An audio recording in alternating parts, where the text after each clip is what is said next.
All right, welcome everyone to round two. We've got johnkkez at the top of your screen. We've got Applechips at the bottom. Let's tell our players that they are good to go.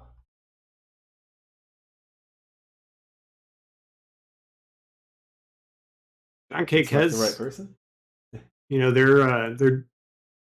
they look like they're pretty good. I mean, in terms of just they've got units, they throw them out there, and now they just need to get their big units in the market in their void and find ways to scream them back in. I think. Yeah, this is an interesting matchup too. It's going to play out probably pretty differently than the mono fire matchup, but the Hurukira deck does also not like really cheap early blockers. One of the things that the Hurukira deck really strives against is point and click removal because they have ways, they have bubble shields and ways to protect their units. But when you just throw out a bunch of units that can block, that makes it a little tougher for some of the cheaper units to get through. Now, Janitor Dovid's a 4/4, so that's not going to have a problem tussling, but it's not like Applechips can sit back on bubble shields and, different triggers to try to protect their units. They have to win combat. Right. I mean, I guess levitate would help. Yeah. Dovid get in for damage, but really, I mean, Dovid just has to sit there. Yeah. Yeah. Sire's Eyes 2, a new addition to the deck. It's a Valkyrie, not a soldier. Same with Dovid, is a cleric, not a soldier, but gets value from the other cards, and just a nice overall 2-drop. Yeah, I played Huru up through D2 this month, and I was doing really well with it. But then, ran into a whole bunch of Sling, so and Sling just gets pooped on. I mean, sorry, Huru gets pooped on by Sling. So,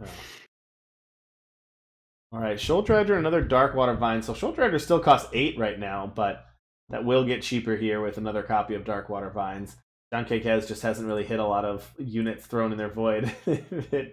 Power and spells. Yeah.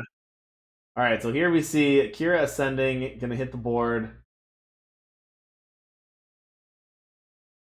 Nice value here using the market spell onto your Kira after it's powered up. So when Kira has 4 Justice influence, whenever you play a spell directly on Kira, draw a card.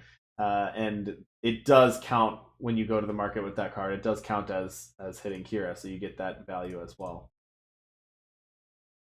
Let's see what's going to go here. I mean, Corbiot Palace is always a solid one to go through. Yeah. Tristine Light, I don't think is really going to hit much. It's just going to hit like the Shoal Dredger. Vision of Mystery you don't need, so I think it's just Palace. Yeah. I mean, they're already Palace grabbed. They're already, just 1 power away, really, from doing it. Especially if they next turn Icaria. And then johnkkez is going to line up some attacks. Now, none of these can get through, or none of them can eat the Dovid, but it's still going to push some damage through, and it's going to throw a unit in the void to make that Shoal Dredger a little smaller. Applechips just going to basically cycle this Bubble Shield for essentially just draw a card. I mean, I guess it keeps the Bubble Shield, so it's fine, but keeps the Aegis, I mean. So next turn, then Kira is also going to be active. Yeah, right? So next turn, Kira is going to be fully powered up, and the Corbiot Palace will be available, so it's going to be a big turn for Applechips coming next turn. Oh, man. Huntress. Interesting. So this Huntress will be able to take out that Kira. That was rough. Yeah, that was big for johnkkez. Now, johnkkez still has some big flyers and a Palace, but... I'm sorry, Applechips still has a Palace and some good units, but that was key for johnkkez to take care of that. That would have snowballed out of control there if Kira was able to live again.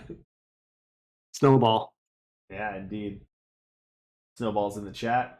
Yeah, and that would stand 4/4 in endurance permanently. So you slap that on a 2/2 flyer and make it a 6/6 flying endurance. That's pretty good.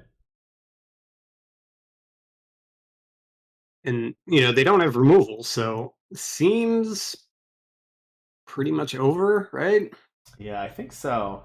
I think Applechips was fortunate and also credit for being strategic for the correct half of the deck being drawn here.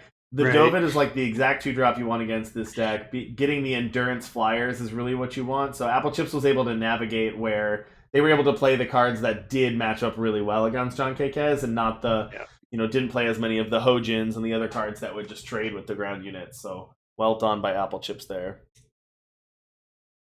Huru Kira still can do stuff. I mean, it's as long as you're not up against Sling, I think you're fine. Yeah. Maybe maybe against Skycrag aggro on ladder, which I've been seeing that a whole lot.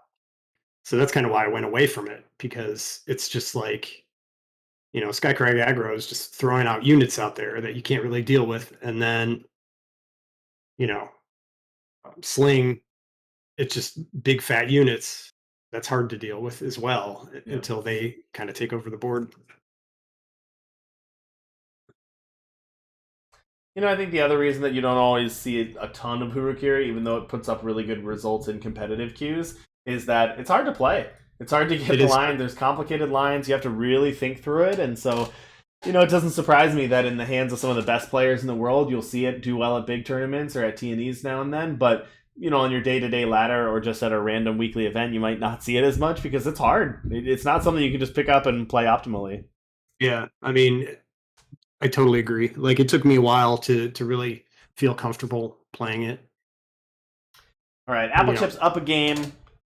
johnkkez on the play, hitting the board first with the Dark Water Vines. Applechips has a Hojin and some spells. johnkkez has 2 Shoal Dredgers in hand and a Haunting Scream. So johnkkez really needs to get some units in the void because their hand is pretty anemic without it. If they don't, I mean, it's going to be a short game probably, right? Yeah. All right, Applechips is going to play the Lingering Influence off the Stayer's Eyes. Going to draw a Justice Sigil. He's going to scout and keep Silverblade Intrusion on top, which is going to be pretty useful.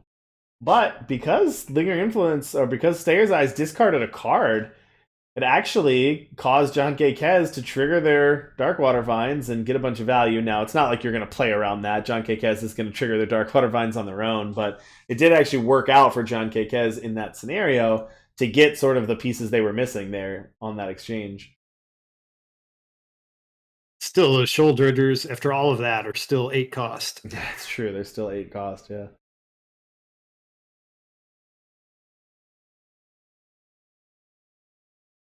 This is going to work out well for Applechips, though, because Applechips is going to be able to block and then also has a spell that's going to trigger the Hojin.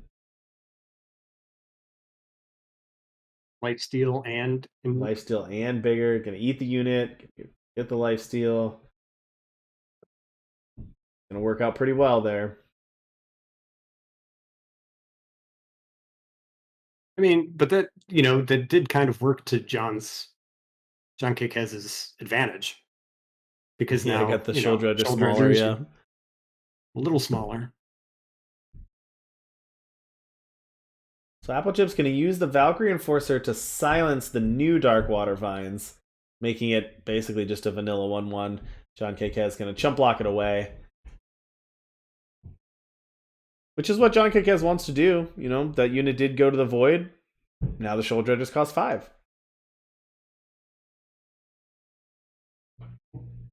And unfortunately, you really don't want the Shadowlands Guide. Yeah. You want power. Yeah. You want a power or something that puts things in the void or something that makes your Shoal Dredgers cheaper. The Shadowlands Guide doesn't do any of that, unfortunately. But gonna Haunting Scream back a Shoal Dredger that's in the void right now. I wonder if attacking was really keeping your 2 units back so that they could die. Like, that almost seems better to me than 3 damage.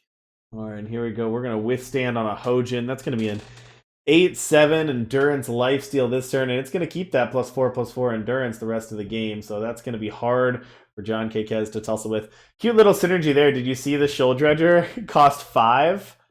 But then when it comes out, it costs 6 because it took itself out. So it can be hit by Haunting Scream because it's 5 or less now, but then it's 6 when it's out on the board. It's kind of funny.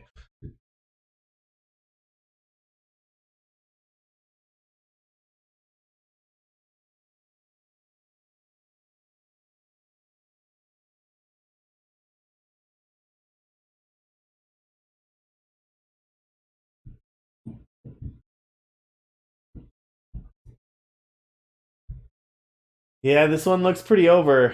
It's just too Yeah. much. Who here's got too much going. I don't think the Felm deck packs the power or the pressure needed to really stop Kira from doing its thing. Yeah, I mean, and there's no removal, right? It's just pretty much other spells to scream stuff in. So that's just hard to beat.